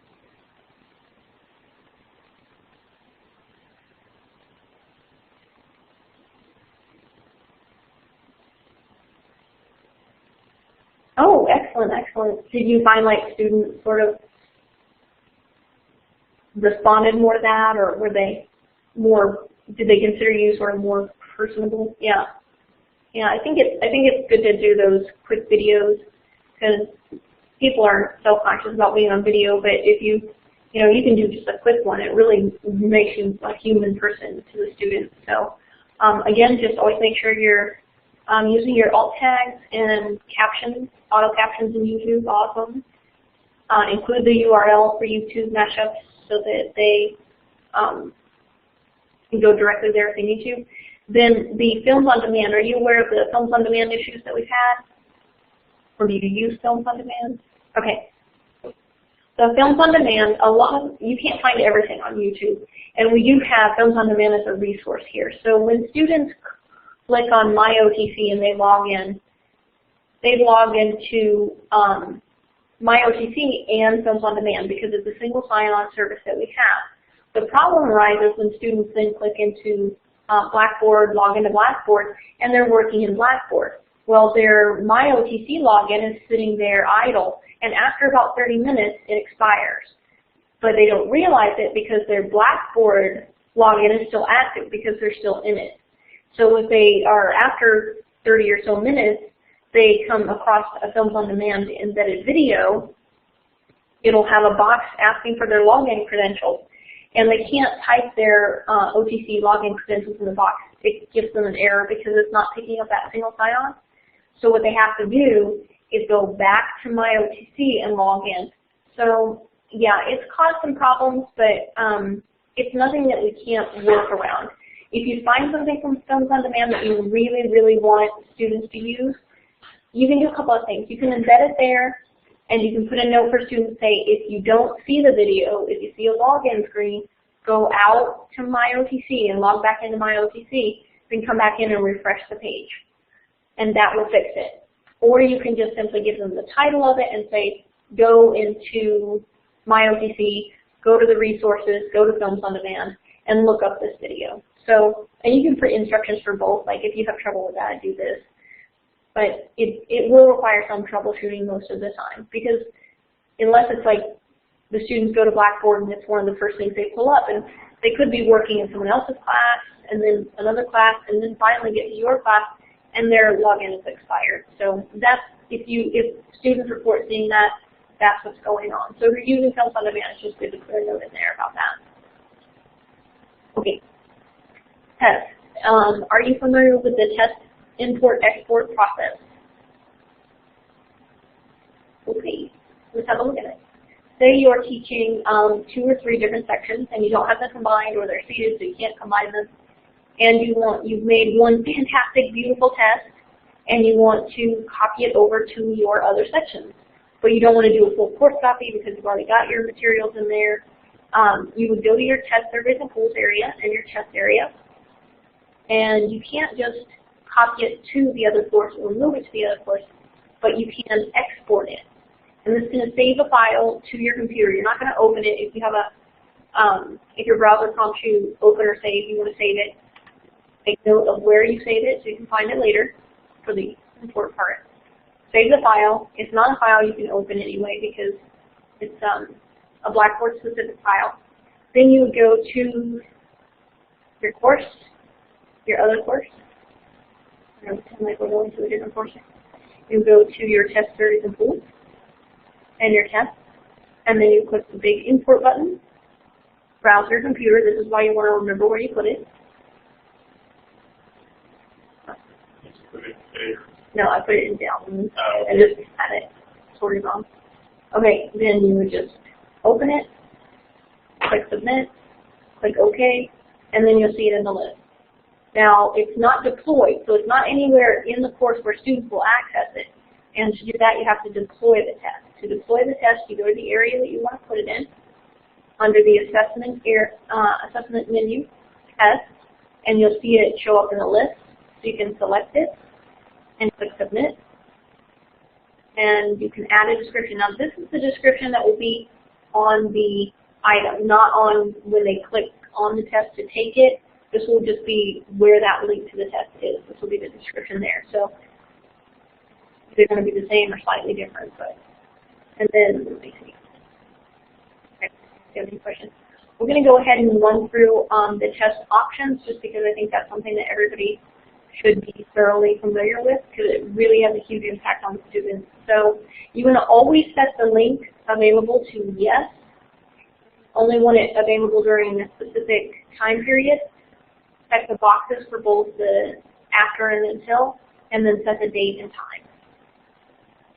Okay, each of these options you want to just, again, carefully and thoughtfully consider them, because they are going to impact the experience that your students have. So you want to consider what your goals are for the test and what is going to best accomplish that. So you can set it, by default it's a single attempt.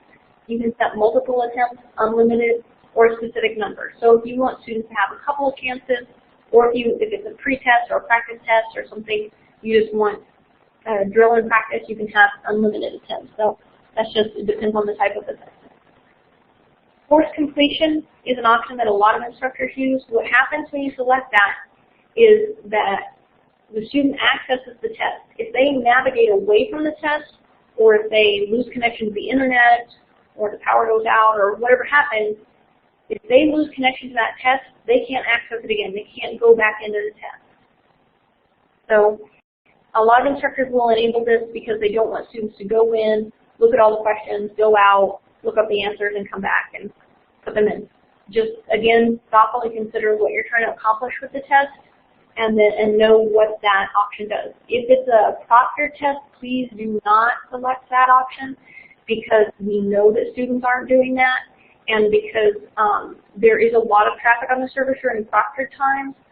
So when that's checked, if the student gets knocked out of a test, the proctor has to call us, we set the test, and they have to start over. It's kind of an ordeal. So it's not necessary for a proctored test. Creates a lot of anxiety for students. Yeah, they freak out. Testing center, they're taking a high-stakes test and back in, and it makes a bad situation worse. Yeah. The timer, you don't have to set a timer, but you can.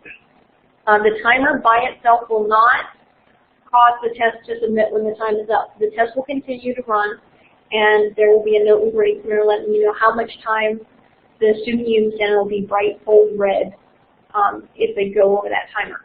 What will happen is a box will pop up, which students will not read carefully, and it says, your timer is about to expire, click OK to submit, and cancel to continue. Students will think, oh, that's just a warning. I know the timer's about up. I'm almost done. They click OK. The test submits before they're finished. So if you set a timer, you might want to give students a little note. Don't click. Read the box, before you click. Now, the auto submit being turned on will submit the test automatically between 5 and 7 minutes after the timer expires. So again, you just want to you will know how much time a student has taken, whether auto submit is on or not. Again, just thoughtfully consider what your goals are for the assessment when you make that decision. And again, we talked about the date earlier. Password. You have to check the box and enter a password. Seems kind of redundant, but if you just check the box, there's no. Or if you just enter the password and you don't check the box, there's no password on the test.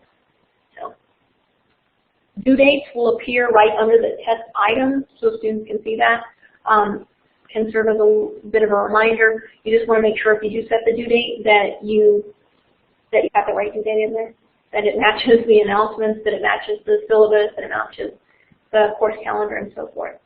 Never change option number 4 at all, because it will not, the assessment will then not count towards the student's grade anyway, and you will not be able to see what their answers were submitted. It's like it doesn't exist. This is another hashtag, why is that even an option? Actually, I found out from Eric, he's our LMS administrator, that we had an instructor during finals week last week that had that selection marked. And we didn't think we'd be able to get submissions back. All of the students have taken the exam. But I talked to Eric, and he can actually turn that back on to where we can see the attempts. Okay. So just if for some reason it does get selected, the instructor in this case did not intend that, did not know that it was set. So I'm not sure exactly what happened, but we could at least get those attempts back, which was a good thing. It says this choice cannot be reversed later without deleting all attempts. Yeah. Yeah, it tells you really, like, do not do this. I don't even know why it's an option. But thankfully, it can be reversed, luckily. In this case, I don't know why it's there either. Yeah. Don't mess with that At one. least you have to click something to open it up to, and you have to intentionally. Yeah, it's not an accidental thing. You would have to manually do that. So the test feedback, by default, is set to score only, which is good because you do want students to know how they did on the test. They're going to want to know that. Then the feedback is the feedback that you set on the test and any feedback that you put on individual questions. If you've bothered to type out feedback on those questions, then you're definitely going to want to check that box because otherwise nobody's ever seeing it. It was a complete waste of your time. And students don't benefit from it. So you want to check that. Submitted answers and corrected answers are the two settings that we have a lot of worry from instructors on. Submitted answers will show students which answers they chose and whether they were right or wrong, but it won't show them what the correct answer was. You have to select correct answer for them to see what the right answer was supposed to be.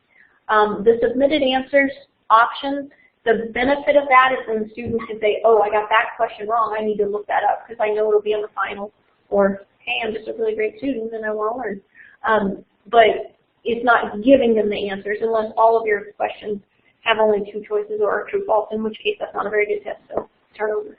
In the event of a proctored exam, probably the submitted answer, correct answer, feedback options, you probably don't want to check. Again, just to ensure academic integrity and that those correct answers don't get copied off and taken out. Yeah. Well, and you can also wait until after. You can have this set to not show anything until everybody's completed their test or those who missed got a 0, and then go back and change those options. So you can change them after the test, and then students can go look at their attempt again and see that information. So it's true. Okay, and then the presentation mode. All at once, all the questions are there. They scroll up and down, one at a time. One question, click next, click next, click next. The biggest difference there is the one at a time method it is asking Blackboard and the servers to do additional work every time they're clicking next. It's processing. So there's a slightly greater chance that a student will lose connection to the test, especially if they're on a slower internet connection. So it's just something to keep in mind. If you have everything set to one at a time and you see that happening a lot, specifically with students who have slower connections, you might want to consider the all-at-once mode, but that's just something to determine as an instructor. The prohibit backtracking, that means if it's in one at a time mode, they can't go back to an earlier question. If you select that, just know that a student will do it, even though it says they can't do it, they'll try it anyway. And when they do, they'll get a page not found error, and they'll call in a panic. Sometimes hitting back on the browser will dislodge that and get them to their last answered question, but not always. And if they contact us, of course, we don't reset the exam without your permission, so then we have to contact you, and you have to make that determination. And so it can take time away from the assessment. So just another one of those settings that can cause problems. Not that you shouldn't use it, but especially during factory time, it's one of those ones that does pop up. Yeah, it's up to you whether you want to use it or not, but just know what it does, and again, thoughtfully consider how it's going to impact the experience that your students are having, and whether or not it accomplishes the goals you have for that assessment.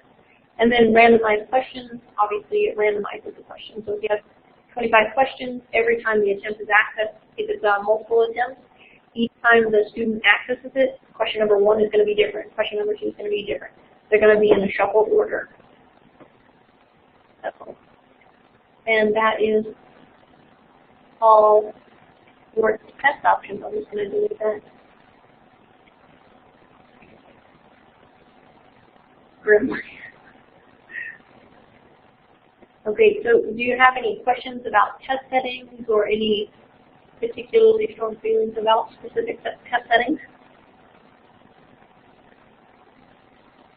Hello, people. Okay.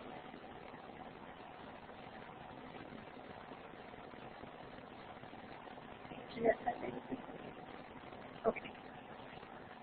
Moving right along. Grade Center always has a lot of issues that arise for instructors, seasoned veterans and novice instructors alike. So we're going to look at grade items versus created columns. how to print your grades, hiding columns, some display options, and then everybody's favorite weighted grade. So let's go ahead and look into Grade Center. Weighted grades are terrible. Grades will be funny. Okay, so if we go into Full Grade Center here,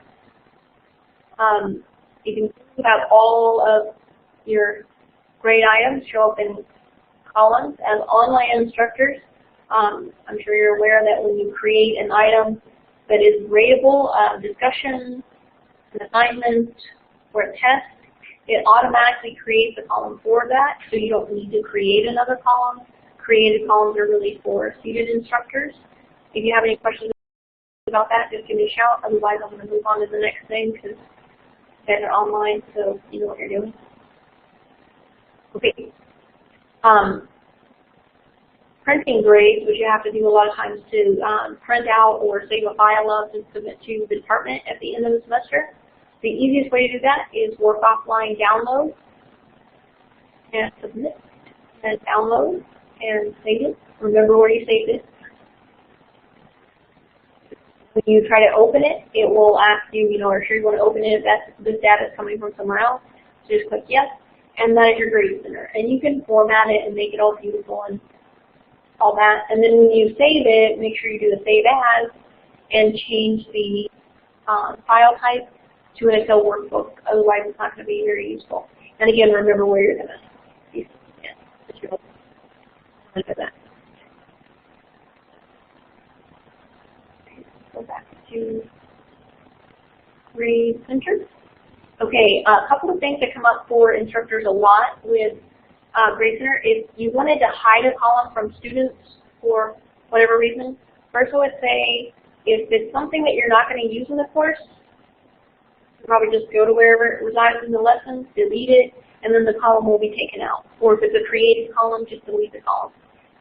But if you've created a column that you want to keep in there for whatever reason and you don't want students to see it, make sure you're not choosing hide column, because hide column, it hides the column from you, not from students. To hide it from students, you would show hide to users, and you can tell that it's hidden because of the no-no circle. And then to change that, you would just click show hide to users again. So if you have students who contact you and they say, oh, I see all these assignments, where are they? I can't find them in the lesson. You could have hidden columns from yourself, and they're still seeing them because they're not hidden from them. So a great screen is under the Manage menu, Column Organization, and it sort of gives you a broad snapshot of all the items in your Grade Center without having to scroll around through the long columns. It puts them in a nice list because there's no students to list here. You can arrange them and drag them and drop them wherever you like, and that's the order that they'll display in layout in the Full Grade Center. You can see the column, the grading period, which we don't use a lot here because we're on semesters, the category, which is really important to weighted grades, the due date, so you can check and say, oh, I need to change my due date. And then the date that they were created. If you have two things with the same name and you know what date they were created, it kind of helps narrow down which one you need to get rid of if you have duplicates. And then it'll also show the points possible. So if you think your grades are miscalculating, you can kind of get a quick glance of the point values right there. So the column organization is a great screen to find things that are messed up.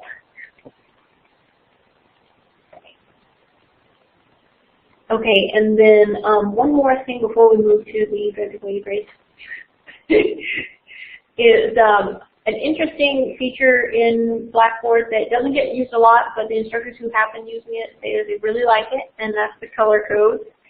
And what's good about this, you see this whole blinding grid of colors there, but if you were to adjust it, let me actually delete this so that that's from the last session. Okay, so to add criteria for coloring, add criteria. If you want to know who is scoring less than, say, 65%, because that's, worry time, use bright red because you want it to stand out. You can also do, if you want to know who is doing a really great job in your course, So maybe you can ask them if they would help out the lower achieving students or work on a project or assign to the group to even out the variables there. You select a different color. Green and red kind of makes sense to me. Submit, and your grade center will be colored. We have one student, I think, in this course that this is a big grade center, right? There we go. So this student is doing great. They've got 100%. So they've got all green. So if I had somebody who was doing lower than 65%, they would be red. And it sort of gives you that at a glance look of, oh, these are my trouble spots, or these are my good guys, or I don't choose these students, not good guys, but now weighted grades. If you must use weighted grades, there are 3 basic things you need to know about weighted grades. And they are, you have to have a category. You have to create categories for all the categories that you plan to have, and they need to match within your syllabus. So Blackboard has default categories, test assignments, and so on. Oh, no, Shay, unfortunately I can't change the due. You can change the categories both there, but you can't change the due dates. You have to go to the actual the thing and change them individually. It's kind of a bummer. You can go to the calendar and drag them if they're near each other. Yeah, there's not a great function for that. You must include all the categories that you plan to use in your weighted calculation, and you must assign all grade items to a category. So let's go back and look at that. Okay, so in our weighted total, if we select edit column information, we can see what's counting in there. So we have our different categories here, which you can select and click to add. And then your total needs to add up to 100, which you can't not add it to 100. It'll say it doesn't add to 100. So for this, it's what?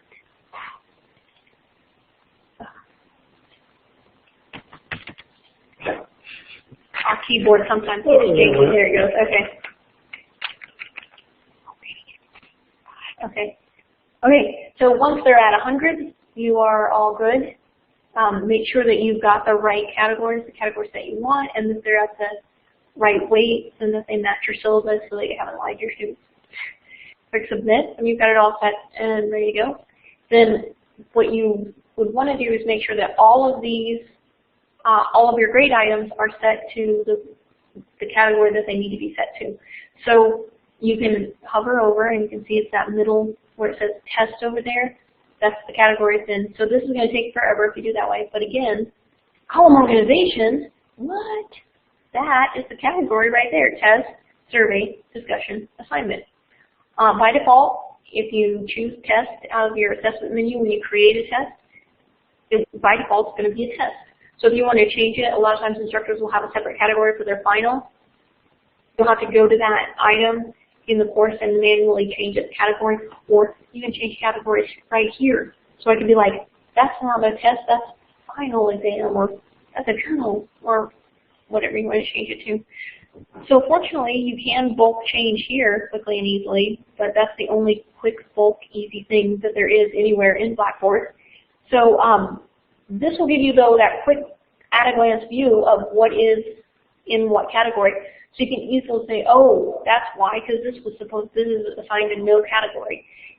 Because sometimes have something set to none, or they're all set to test instead of this one's a test and this is the final. So it's a good way to quickly find and correct that. And you can see the points. So if you have an issue with point values, you'll be able to see that too. When you've got it all set, let's submit. One quick note about weighted grades. They will not be accurate in Grade Center until the end of the semester, until everything is entered. Because it calculates as a running total, so like that 15% that the finals were is kind of not being accounted for exactly until it's all entered in there. on that note, if you don't enter a 0 for a score for an assignment that's missing, then it's like that assignment was never assigned to students. So you have to go in, especially at the end of the semester or maybe at the midterm when you're calculating grades you have to submit, and make sure that all the zeros are put in, not just dashes. You have to enter zeros into there. And so that is weighted grades and zeros, which are very important. Okay. The last thing, yeah, it's good to do those weekly, because even if you enter a 0 and say you are willing to accept late work, if you don't have the 0, it's like it doesn't count against them. It's like you're giving them a pass on 100% on it, or like it's exempted for them. So if you add the zeros in and then they submit late work, you can always go back and change the grade.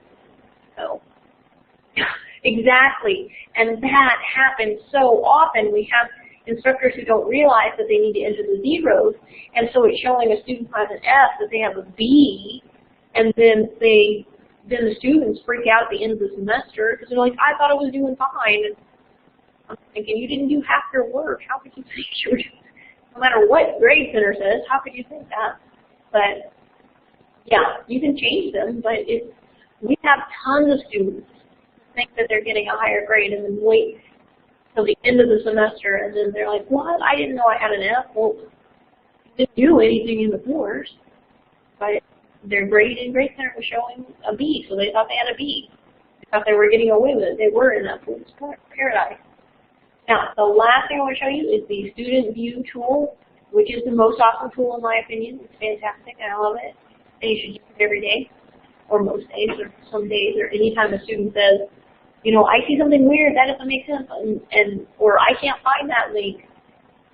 You can go in as a student using the Student View tool under your course tools. What happens is, look, my picture is gone, my name is gone, I'm a demo user. You're logged in as a student. You see exactly what a student sees. The only difference is this Teacher View button, they don't have that. And that just takes you back to your own login. So you can actually go in here, submit items, submit files as assignments, just like a student. This is exactly what a student sees. And you should really know what your students are seeing, what your students are experiencing. So you can kind of walk them through if they have trouble. And so you know, oh, okay, I get why that makes sense or why that doesn't make sense. And then this is what a student will see when there's the start new submission if you have multiple attempts on an assignment, so you know what it looks like and you know what to tell them. Grades is a huge thing. This is not what your grade center looks like, but this is what students see. So they see their total grade, they see their calculated grades, their weighted grades, they see, which is why if you're not using weighted grades, you want to delete that column. Or if you are and you're not using total grades, you want to delete that column because you don't want to confuse students. And you can come in and check in the student view and see what they see. And if you had any hidden columns, you would be like, there's that column, I'm not using that, and then you would know. So this really gives you a much clearer view of what students see, what the rubrics on the student side look like, what the description just gives the category about things with things. But you can click through and see how students see everything. It is really, really important to do that at least every now and then, and at least to know, like, go through the processes that your students go through.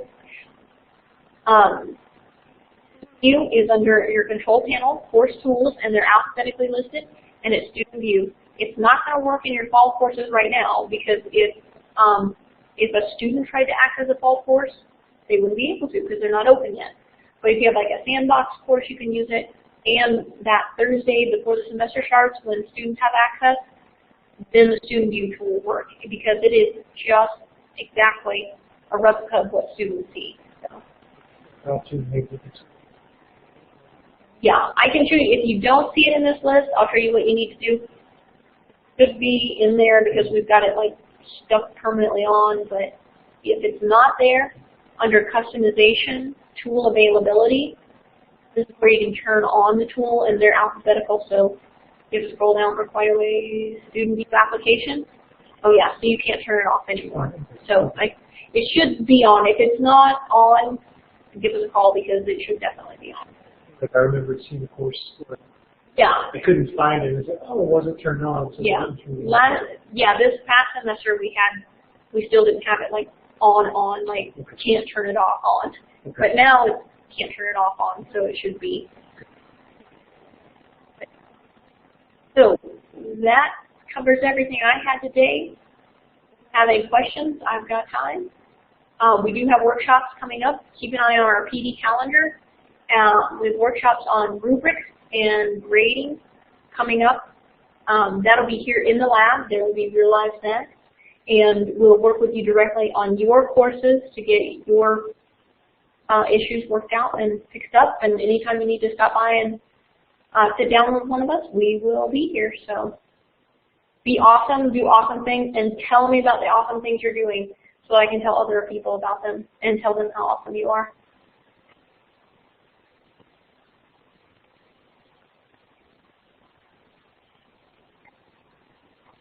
No problem, you guys just keep on keeping on. Oh yeah, August is going to be fun.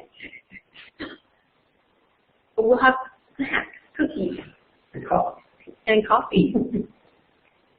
Thanks for coming, guys. Let us know if you need anything. Thanks, Shay.